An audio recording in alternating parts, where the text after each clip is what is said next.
participating virtually in this weekly update. I'd like to begin just with some internal housekeeping in terms of the schedule that we are developing on our communications side during the COVID-19 response. I think all of us probably took, a couple days, if not weeks, to sort of get our sea legs about us in terms of how we're going to be communicating with the public. You have the operation going on at the EOC. You have those primarily health-related updates. But we, and I said this last week, have gotten to the point where we think there's enough going on with the city and the operations of city government that we need to find a structured way to communicate that as well. What I think we're going to do is once a week, the Wednesdays with Wade conversation with the public that we did yesterday, we'll probably, for the time being, continue to make that a weekly event. And we see that as an opportunity for the citizens to be able to ask questions directly to their public officials. And then at least once a week, and we're thinking that this normal time slot, Thursday at 10 a.m., may be a natural time for an update news conference of the sort we're doing now. So generally speaking, Wednesday afternoons, we will be live on the internet, giving citizens a chance to ask questions. And then the next day, Thursday morning, we'll have opportunities like this for the media to ask questions. Not a perfect plan, not saying that won't change, but generally I think if you want to sort of build in an expectation, these media news conferences I envision would be happening once a week during roughly this time slot. I wanted to clarify that at the beginning because last week when we had our media news conference, we noticed in the comment section that there were citizens trying to ask questions. And last night during our Wednesdays with Wade, we noticed there were members of the media trying to ask questions. So what we just want to try to do is make Wednesdays an opportunity for the citizens to directly communicate and ask questions, and then these Thursday morning sessions will be our chance for the media to do the same. So just going forward, kind of pencil that in. This is not to say that Thursday mornings will be the only time we communicate with the media, quite the contrary. I think over 2+ years, if you've noticed anything about me personally, we're never bashful to accommodate interview requests that you may have. So as issues come up and you need access to city officials or me personally, clearly that's something we'll do at the drop of a hat. So it's not to say it's only going to happen Thursday mornings, but I think regularly we want to get in the habit of having this sort of a briefing. So today for this weekly briefing, we're joined digitally by Katie Crosby, who's the Chief of Staff of the city, Tom Scorbola, the Finance Director, and Tyrone Alexander, who is our Director of Human Resources. I don't know that they necessarily have any statements to make, but we wanted to make them available in the event that media may have questions about what we're announcing today. I may be able to answer those questions, but in the event that I can't, we'll have Katie, Ty, or Tom chime in and answer your questions. The COVID-19 pandemic has affected all of us in ways that we couldn't possibly have foreseen even 5 weeks ago, 6 weeks ago. And that's not an exaggeration. It's obviously affected all of us personally and the way we spend our time, where we spend it, how we spend it. It's in some cases affected our health. It's affected businesses, social organizations, the economy, and it has affected organizations of all shapes and sizes, including the organization known as Toledo City Government. And what COVID-19 has done is negatively affected all of us in virtually all those ways.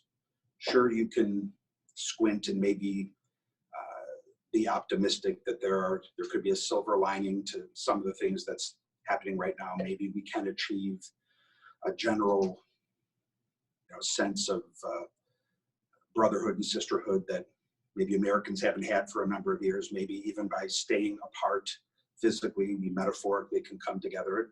I do believe that that's a possibility, and I hope it takes place, and that could be a positive of the situation we're going through. But short of that, well, just about everything that has happened to our country, our society, and our city over the last month or so has been pretty bad. It's been really tough. And today we want to update some of the ways that this crisis has affected the city of Toledo and some of the things we're doing to respond. Showing that there are interconnected supply chain realities that can have a negative impact on the city. One of the things, certainly not the most important thing I want to announce today, but one of the things I want to point out is that the new ozone treatment facility project at the Collins Park plant, it was to be completed by August 3rd of this year. As a result of this pandemic and a changing work schedule and the fact that the employees there are having to keep a social distance, and there are quite literally tools and other implements going into what they're constructing at the plant that can't be shared in the same way that they were shared in the past. The supply chain has been interrupted. A number of trickle-down effects have become realized to the point where now we know the contractors told us that we're not going to meet that deadline. It will get done, but it's not going to get done on the schedule we wanted. Our water continues to be drinkable. I've said for a long time, we don't have a drinking water problem in this community. We have a lake water problem. There's a difference, and the water that comes out of your faucet continues to be some of the best in the country. The ozone treatment facility is going to make that even more so the case, and it will. It's just not going to happen on the schedule we originally had hoped because of everything that has happened to our country and the unanticipated, often unpredictable result of a series of dominoes falling in exactly the wrong way all across the board. That probably is most demonstrated on the City of Toledo's budget, which will form the majority of the remainder of what I want to discuss today. It's been said a couple times over the last few weeks, but it bears repeating, that Toledo and all cities in Ohio are unique in this country, unique in that we are funded primarily through a payroll income tax. I think about 71% of all revenues that come into the city of Toledo come in through a payroll income tax. We don't know it any other way. It's always been that way. And in fact, every other city in the state is funded the same way, and so that feels normal to us. Actually, when you look around the country and see how other cities are funded, it's very rare to be funded by a payroll income tax. Most other cities in this country are funded by a sales tax or a property tax. Typically, this doesn't matter. This is a distinction that's not worth highlighting normally. But when we enter a world where government officials, from the President of the United States down to the governor and others, literally say to the citizens of this country, stay at home and don't go to work, well, then being funded by an income tax is not ideal, to put it mildly. In fact, the Brookings Institute about 2 weeks ago came out with a national report that listed every city in the country, everyone, sea to shining sea, on a ranking of the cities most negatively affected by the COVID-19 crisis.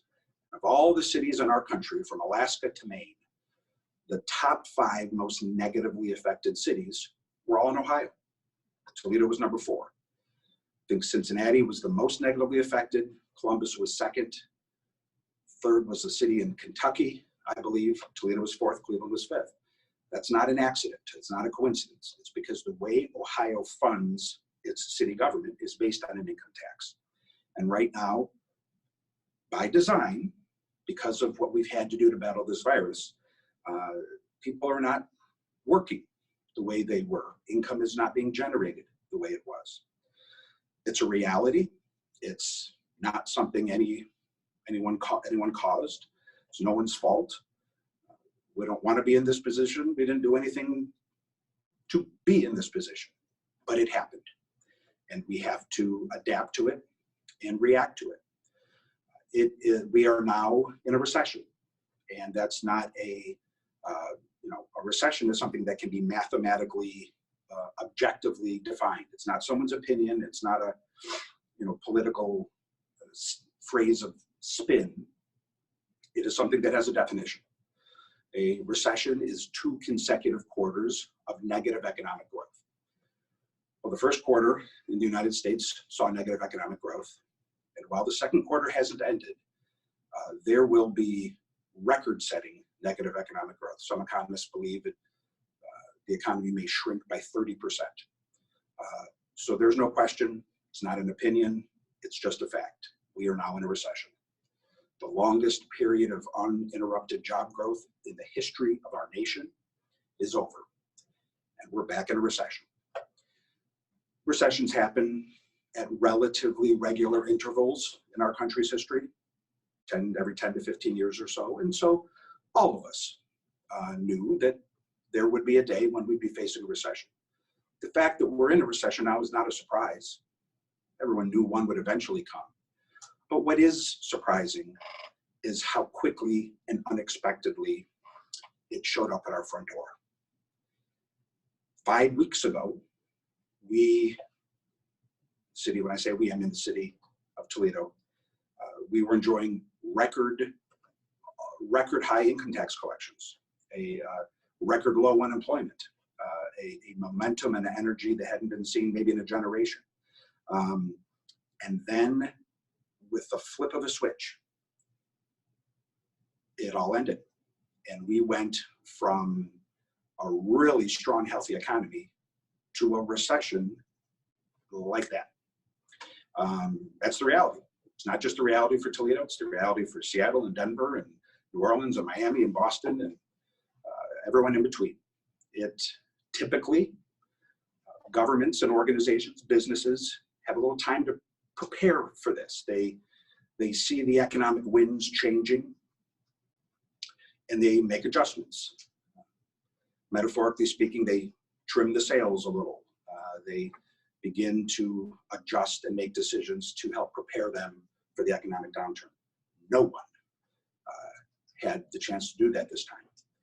And that is why all of us, especially cities in Ohio, because of the peculiar way we are funded, are facing immediate, unprecedented, and very real budget challenges.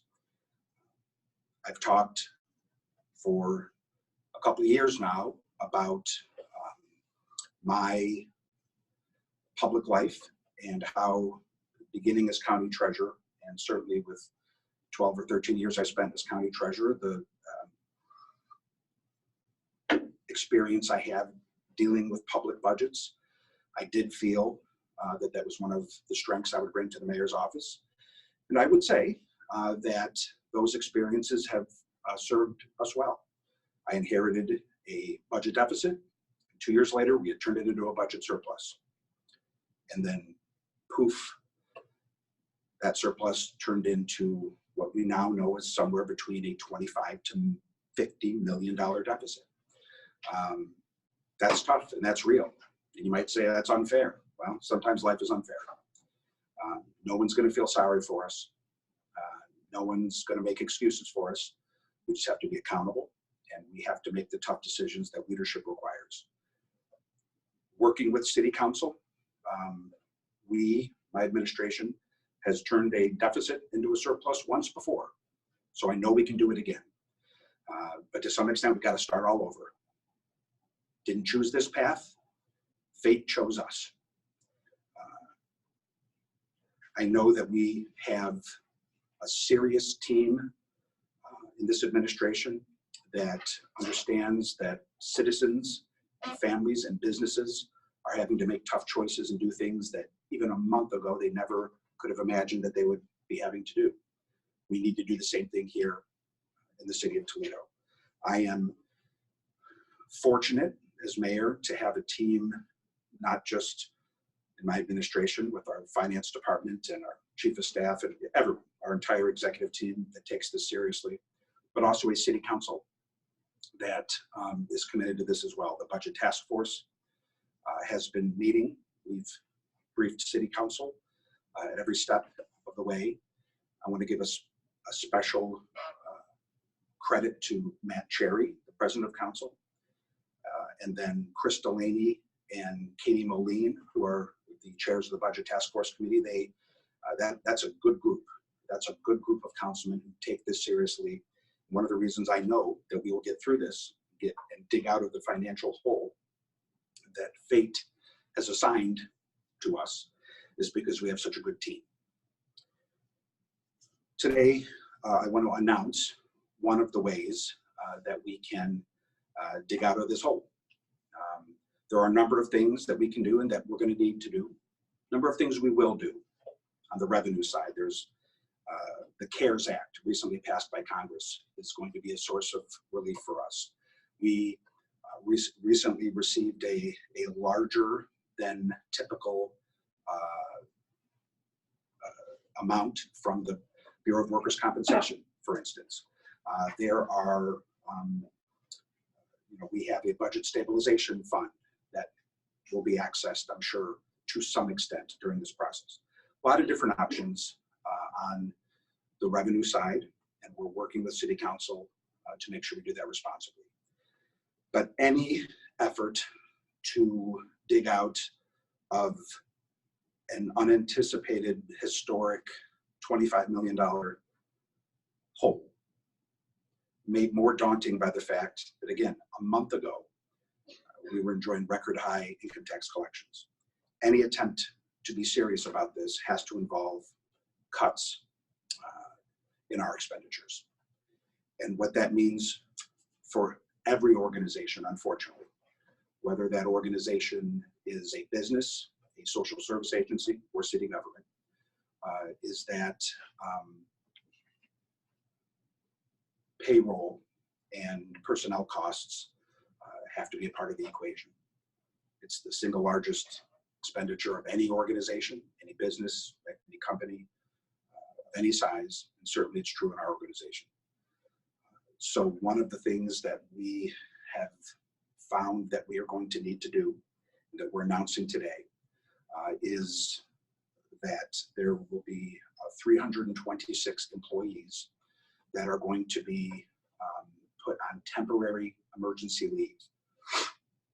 This is an act that no one is happy about, but as an indication of how we are funded, it's an act that other cities have already started doing. And frankly, in Toledo, we held out as long as we possibly could. We are now one of the last cities to move into our new reality. And so, whereas Cincinnati offered temporary emergency leave to 1,700 employees 2.5 weeks ago, and the week before that, I believe Akron and Dayton had about 600 each. We are now to the point where we need to join these other cities and make sure that we are living within our means at a time none of us anticipated. So in our organization, that means 326 employees. It's important to note that these are not layoffs. They are not. This is temporary emergency leave. This will be reevaluated every 30 days. And it is our hope and expectation that as the economy improves, as we pull ourselves out of this crisis as a country, we will be able to welcome these employees back into our organization. Personally, I look forward to that day where we will welcome these organizations, these individuals back into the organization, because they are wonderful men and women who work hard and who have done nothing wrong. They have done nothing other than serve the public with grace and dignity, and they want to continue to do that. And I know that there will be a day where they will be able to do that, and I look forward to that day. But for now, a temporary, with an emphasis on temporary, emergency leave is the only option with which we are left. We'll reevaluate every 30 days, and these 326 employees, it is worth noting, come from 3 different budgets that we have in the city.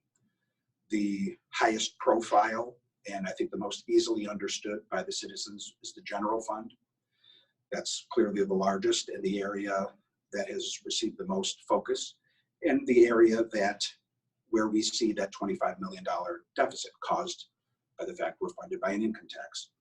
So yes, these positions are general fund positions. But there are also positions funded by our utilities department. One may ask, why do these employees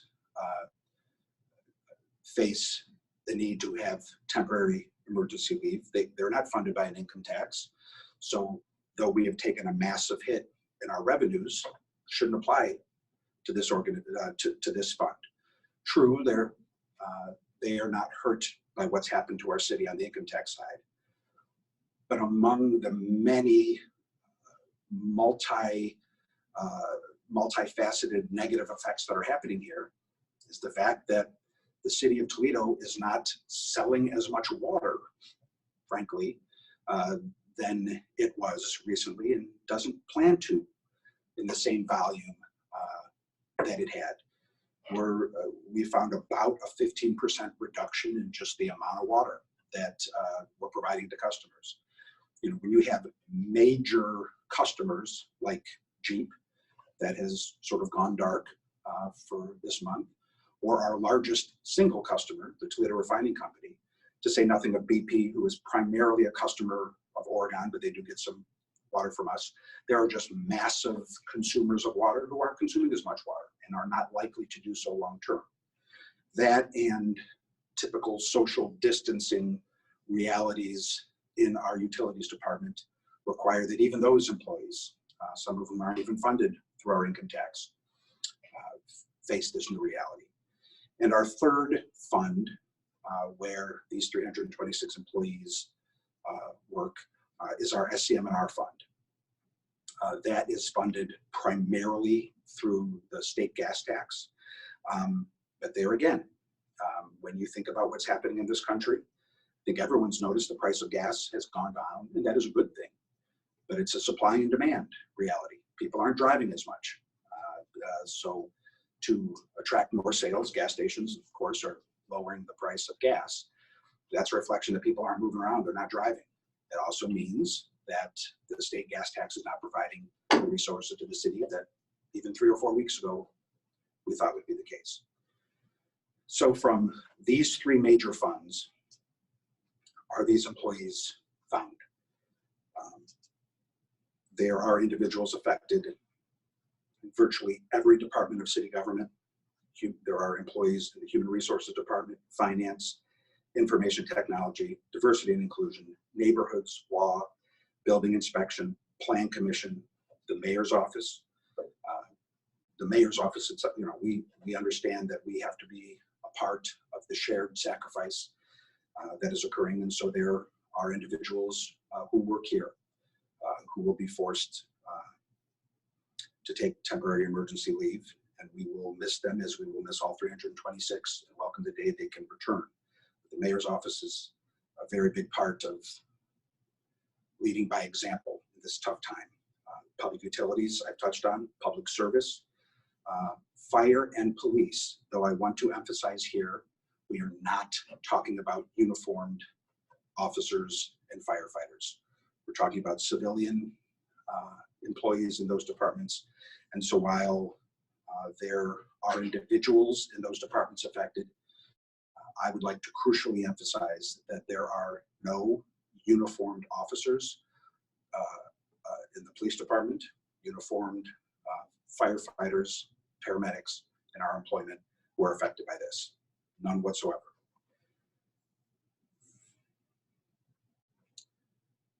These employees, since they are not being laid off,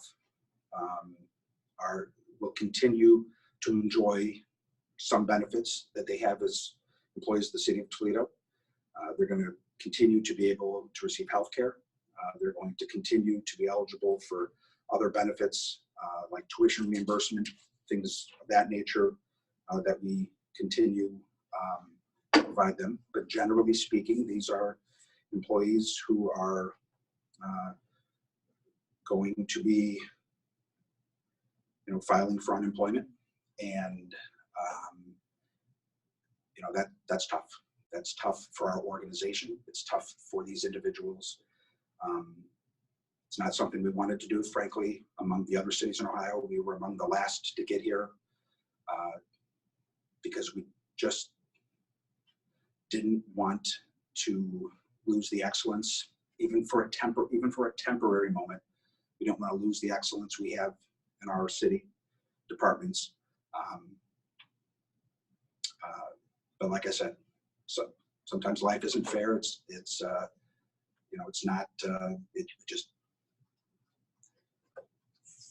reality that we face as a country. It's a reality that we face as a city. And I look forward to the day we can welcome these employees back. Today, these employees will be receiving their notice. In fact, it will occur by the end of the day. They'll receive communication either from their department director and then finally from the Human Resources Department itself.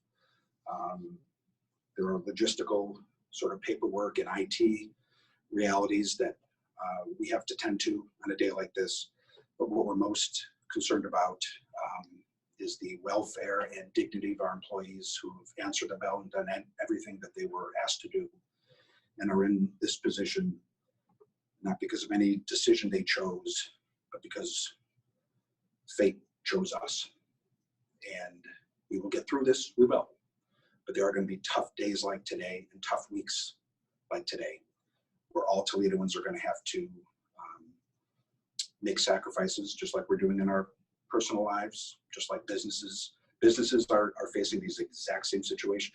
That's why we went from record low unemployment a month ago to unemployment levels today that rival what we saw during the Great Depression. That just in the blink of an eye. That's the reality we face. And like all citizens and businesses in this community, we have to participate in moving forward. It was reported this morning, and it is true, that there will be no reduction in any service that we provide. Now let me say that again and then clarify. There is no service that we offer, even with these temporary emergency leaves that we're offering today.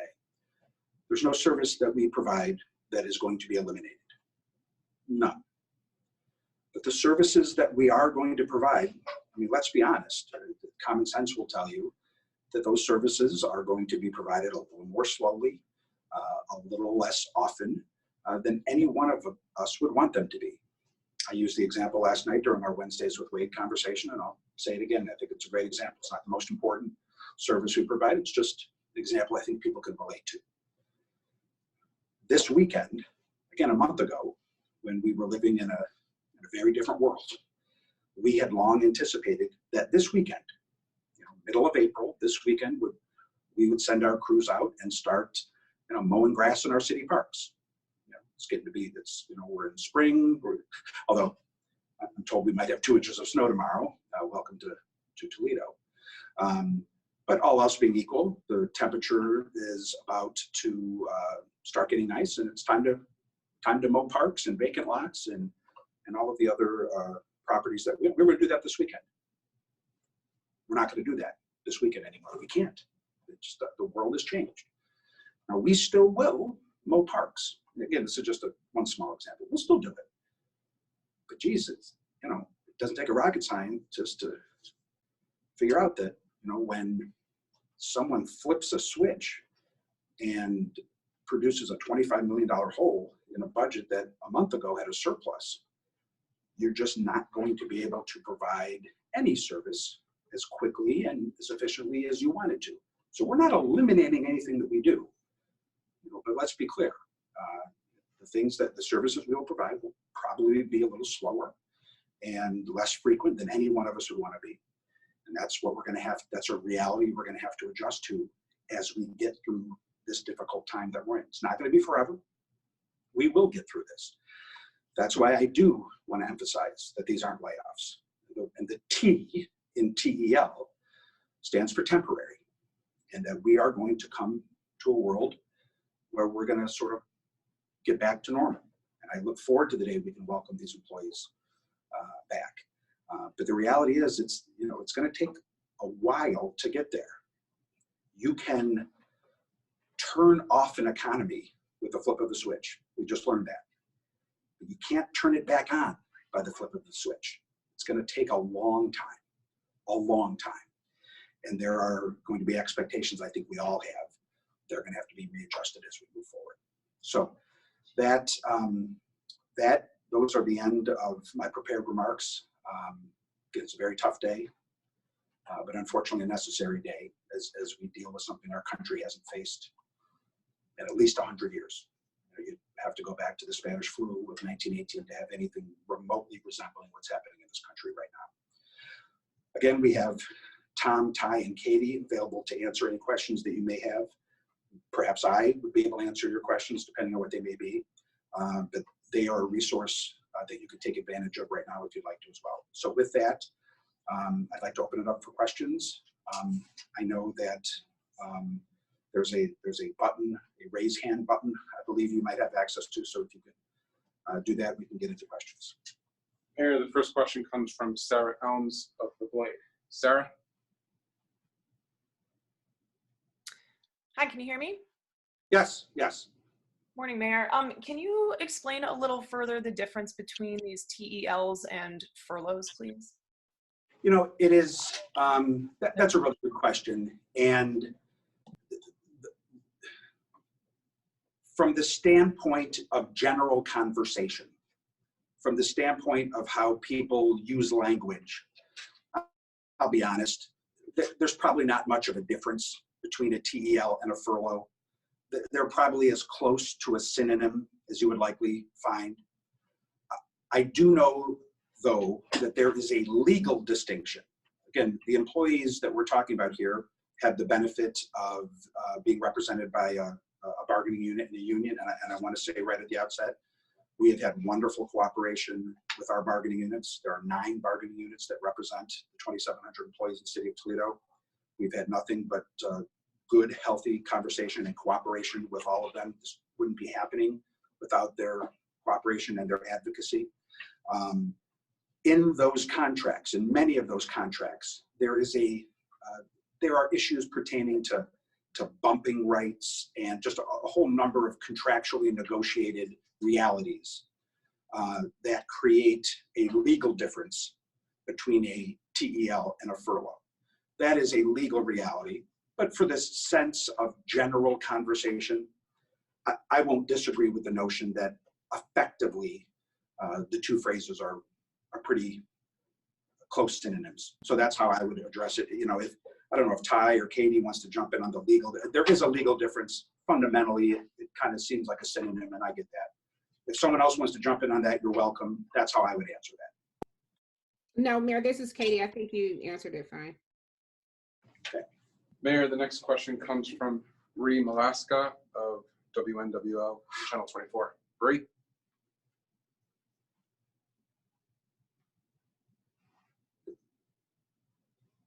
Is she there? Can you guys hear me now? Oh, yes. Now I can. Yeah. Good morning, Mayor. Sorry about that.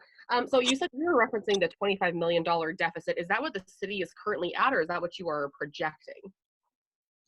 That is, look, and again, I'm glad Tom's here. Tom can walk this through with a little more minutia than I can. I will say this, part of the real challenge we're dealing with here is that nobody really knows what's happening here. Let's be honest. Is the COVID-19 crisis something that is going to cause a painful, though relatively temporary, rough 4-month period, let's say? And then after those 4 or 5 months, we can get back to enjoying something resembling a robust, healthy economy? Is that what's going to happen here? Or are we at the beginning of that recession that we all knew was coming? Or heck, worse than that, there are some people worrying that we could be at the beginning of a depression. Nobody, literally, nobody knows that, what the reality is that our country faces. So what Tom has done, and working with City Council, he has established literally graphs that show curves and expectations based on every eventuality. There's a scenario where this is not, this is tough, but not, not as bad as it could be. And there are scenarios where it's as bad as you could imagine.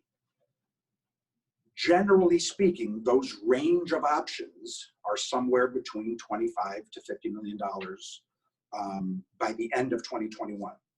It is a smaller amount that we have to dig out of if you're talking merely about getting through 2020. That number could be closer to $10 or $15 million. So there's an immediate short-term getting through 2020 number, and then there's a more structural long-term number that we are guided based on algorithms and models that Tom has put together for us. But it's just a range, and we don't quite know where we're going to be, so we have to be conservative and make the tough decisions. And that's what today is all about. Tom, I don't know if you want to jump in if I explained that well or not. I know you could do it better. If you want to chime in, you're welcome, or not.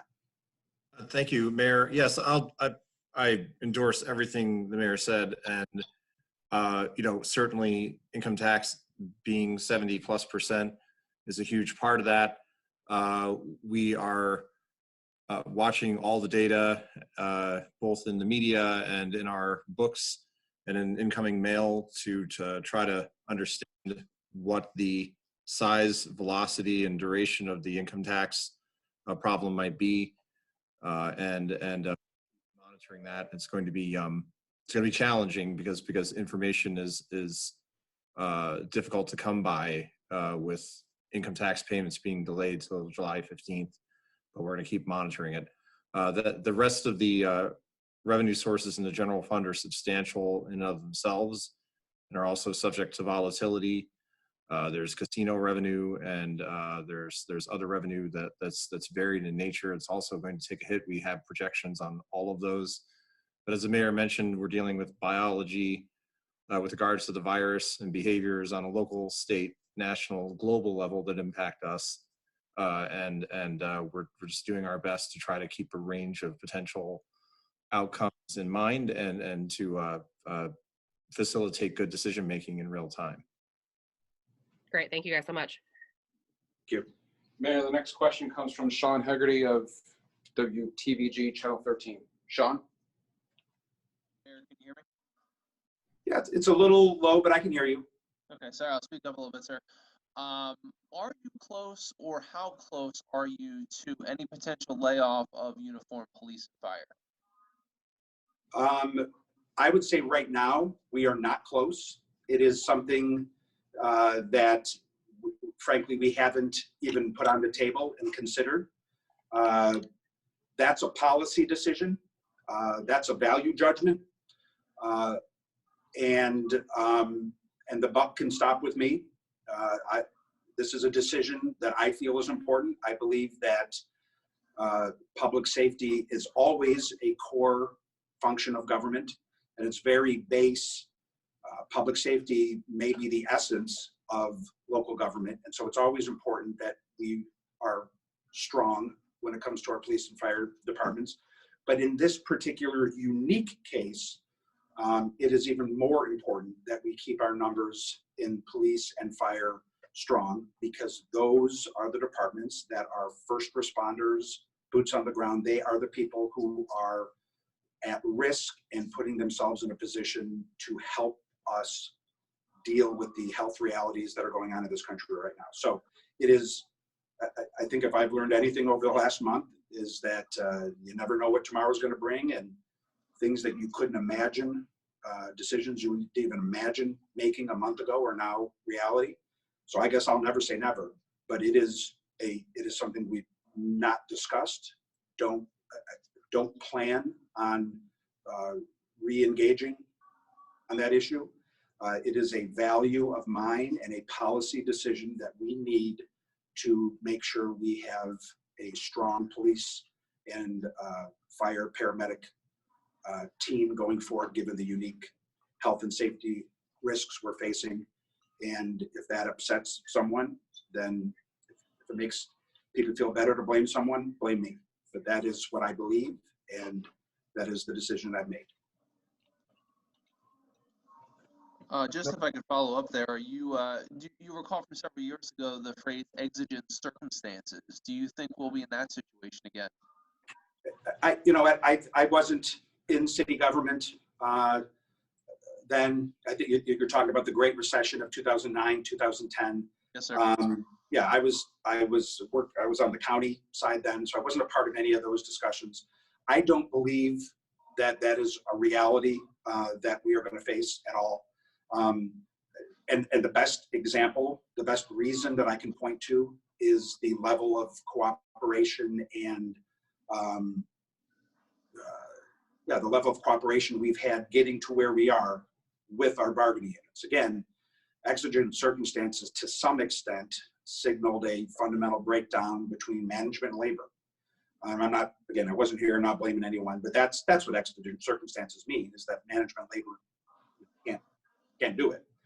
That's not been our experience here. We have gotten to where we are today working hand in hand with our bargaining units, and I do not anticipate at all that is going to change.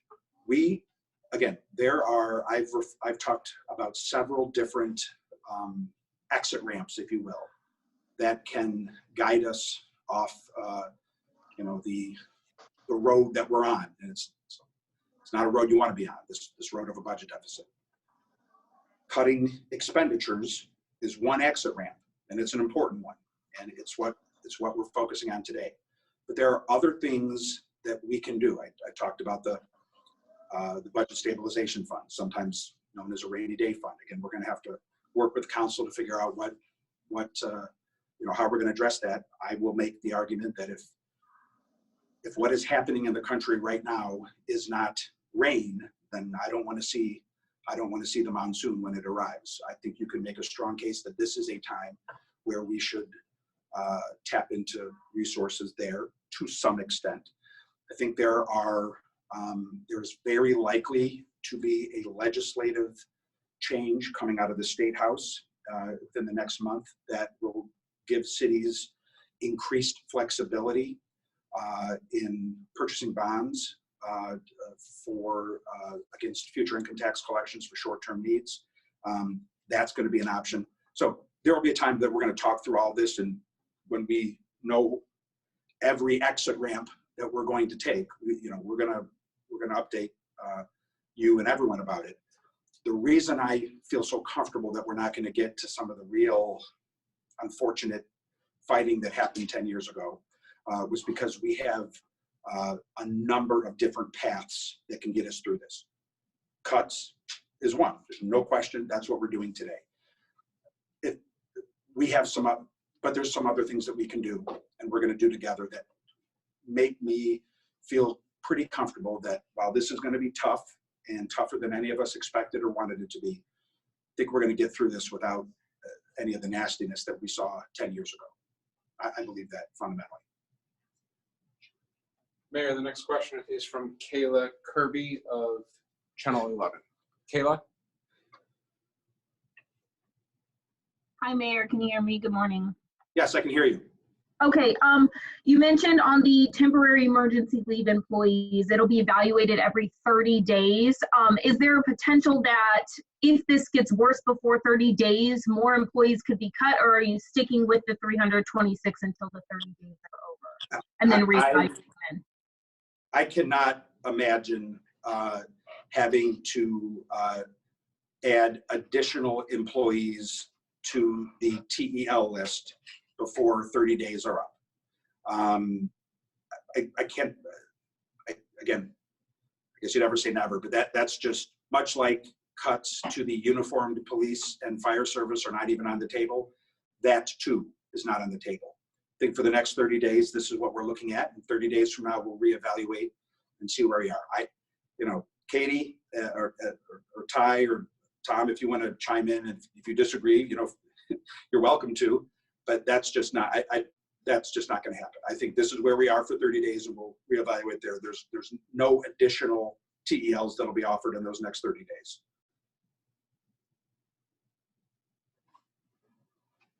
Mayor, we have another question from Sarah Elms of the Blade. Yep. Sarah? Hi, Mayor. It's a follow-up to that question, actually. How did you settle on the number of 326, please? Yeah. I think, I'm going to, give the perspective maybe from 20,000 feet, but I think this is an area where Katie and Ty could really provide some insight. Essentially what we did is we asked our directors to evaluate their operations and to provide us a recommendation on sort of a critical, non-critical designation. And then we as an administration reviewed what the department heads recommended, and then obviously made the final call. So I think that's important to note that this was not something done unilaterally, up in an ivory tower. These were decisions where the input of our sort of people who are delivering these services was valued. So, the director of DPU and the director of DPS and the fire chief and the police chief, we asked all of them to review their operations and give us a recommendation. Those recommendations, came into our office, let's say within the last 72 hours or so.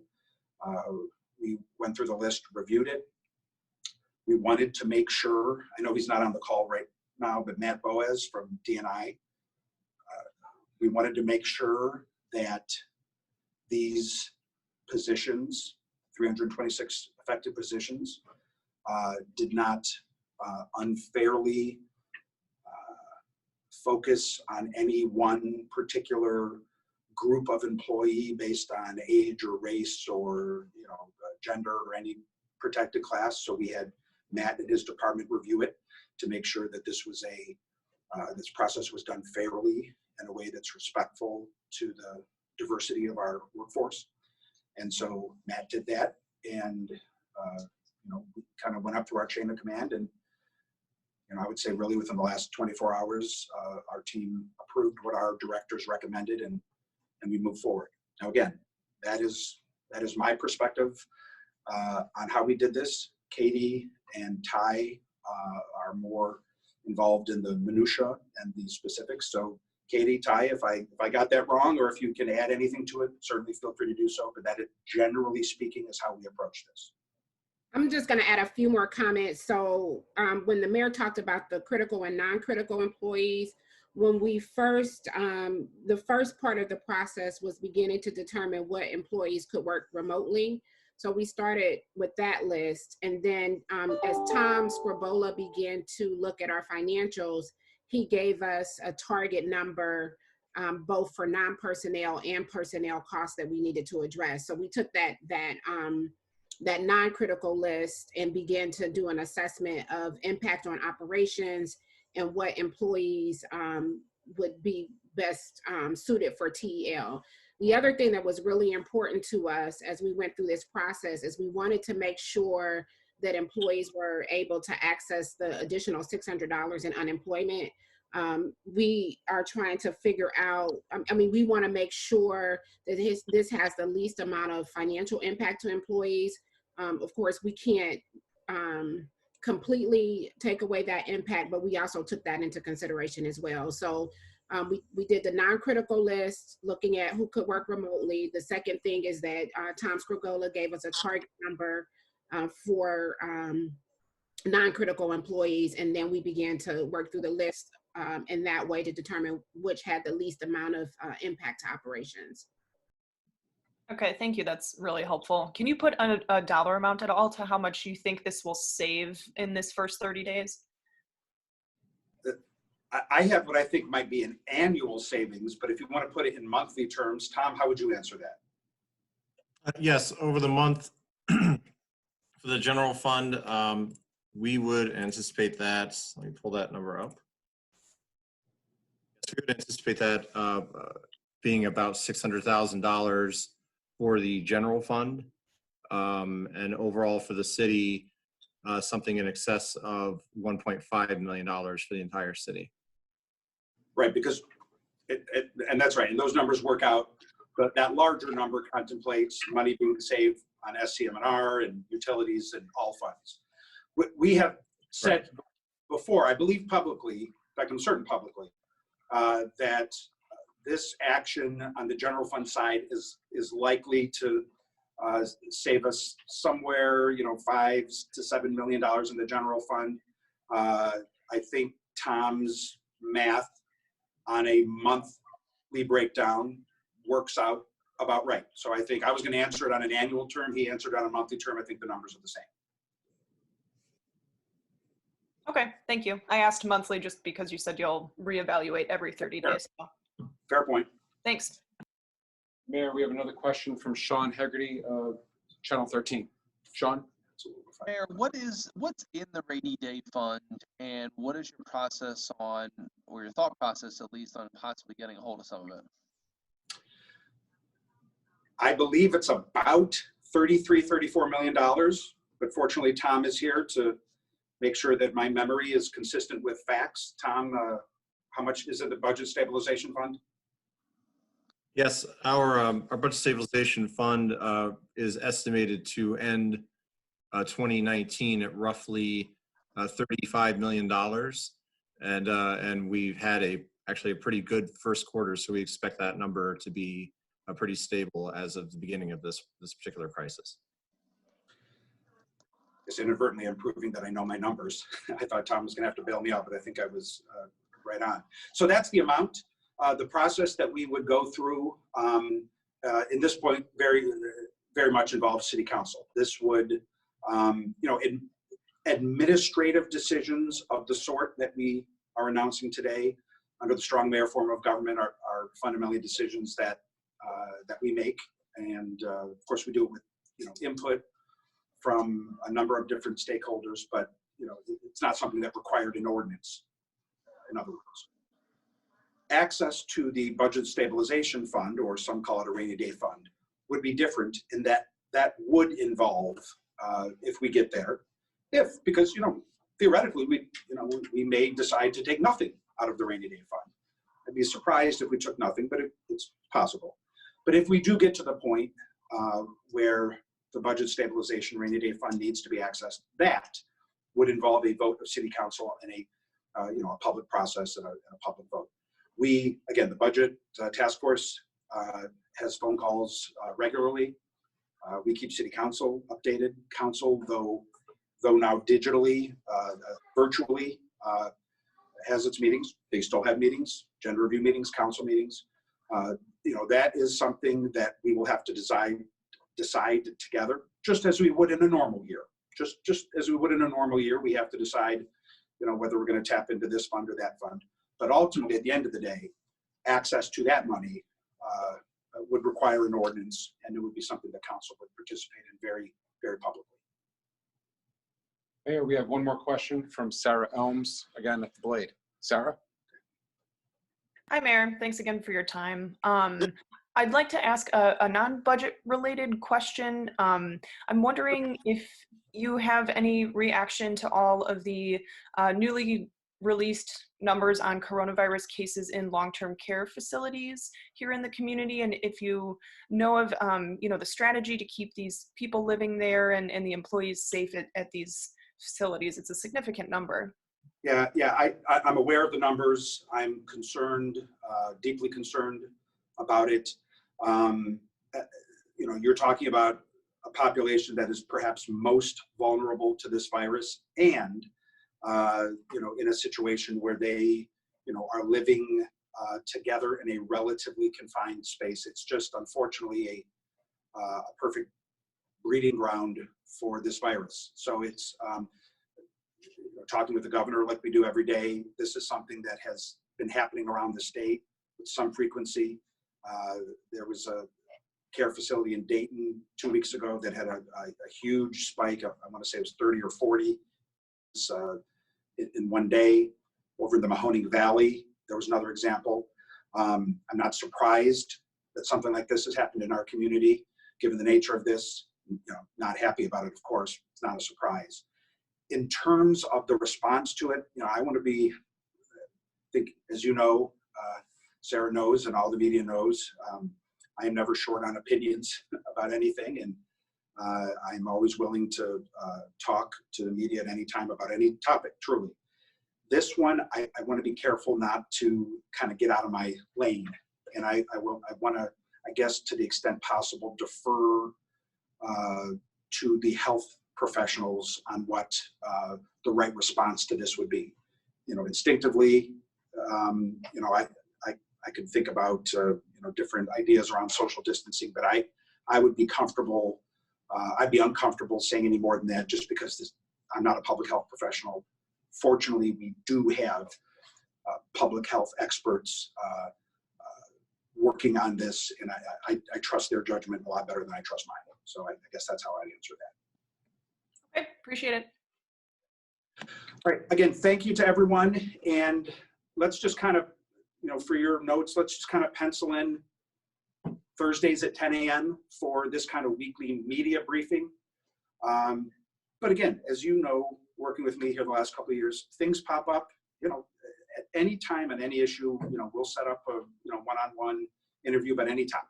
So it's not like we're only going to be talking once a week, but I think at least once a week in this forum. But let's just plan to have these updates and go from there. So thank you, everyone. Stay safe and take care.